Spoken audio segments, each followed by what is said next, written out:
When you think of the darkest corners of human history, names like Dahmer, Bundy, and Gacy probably come to mind. But before any of them, there was Ed Gein. The quiet, lonely man from Plainfield, Wisconsin, whose twisted crimes would forever scar the American psyche and inspire decades of horror films, heavy metal, and even punk music. In this video, we're diving deep into how Ed Gein, the so-called Butcher of Plainfield, helped shape some of the heaviest and most disturbing music ever written. To understand how one man could influence so much music, we've got to go back to the source. Ed Gein was born in 1906, raised by an abusive alcoholic father and a religiously fanatical mother who filled his head with guilt, sin, and shame. After her death in 1945, Gein's loneliness turned into madness. He began robbing graves, collecting body parts, and crafting objects from human remains, including furniture and masks made from skin. When police discovered his crimes in 1957, it shocked the world and inspired the horror genre for decades to come. Psycho, the Texas Chainsaw Massacre, and Silence of the Lambs all trace their roots back to Gein. But so does something else: metal music.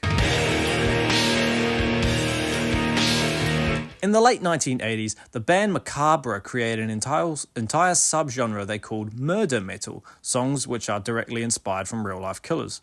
Their track Ed Gein from 1987's Grim Reality tells his story in gruesome, detail-filled lyrics.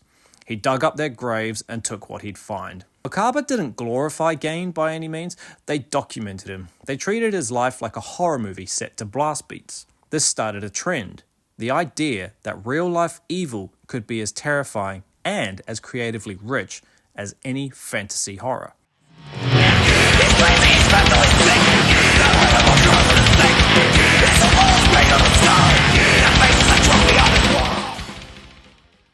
Then came one of the biggest names in metal, Slayer. On their 1990 album Seasons in the Abyss, they dropped Dead Skin Mask, one of their most chilling songs in their entire catalogue. The lyrics read like a first-person descent into Gein's haunted psyche. Dance with the dead in my dreams, listen to their hollowed screams. It's more psychological than literal, a look into what happens when obsession and isolation twist the human mind. Slayer didn't just write about Gein, they channeled him. The atmosphere of the song captures that quiet dread of the Wisconsin farmhouse like few others have managed.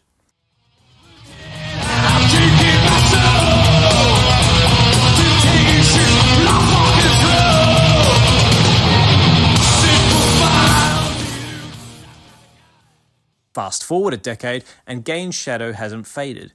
In the year 2000, Mudvayne released Nothing to Gein, more or less Nothing to Gain. The song dives into madness, guilt, and obsession, mirroring Gein's disturbed mental state.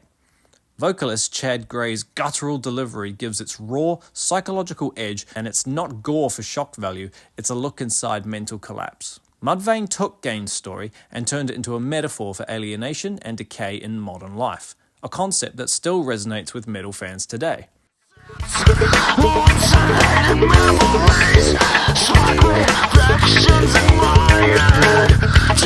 Meanwhile, doom and stoner metal picked up the torch.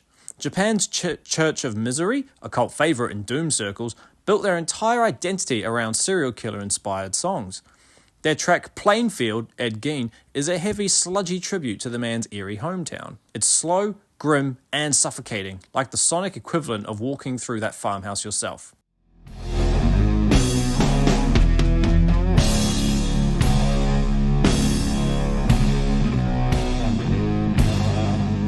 But Gein's influence didn't stop at metal.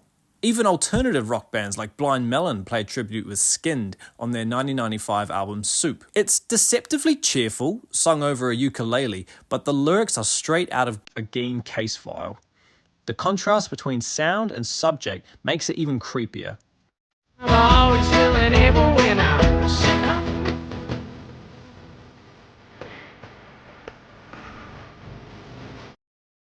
Punk bands like Ed Gein's Car and Ed Gein wore his name as a badge of shock, channeling punk's fascination with pushing boundaries. Even now, in 2025, we're still hearing echoes of Ed Gein in heavy metal music. Bands like Volbeat released songs by a Monster's Hand, another nod to his legacy.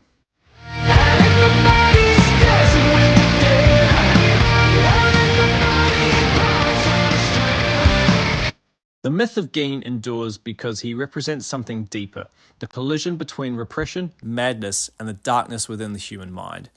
And metal, perhaps more than any genre, has always been brave enough to face that darkness head on. From the graveyards of Wisconsin to the global meta scene, Ed Gein's story has echoed through distortion pedals and down-tuned guitars for over 60 years. Whether you see it as art, horror, or just fascination with the macabre, one thing's for sure, Ed Gein didn't just inspire movies, he managed to build an entire sonic mythology. Thanks for watching. If you love deep dives into how true crime shaped metal, hit like, subscribe, and tell me in the comments which killer or horror story I should cover next.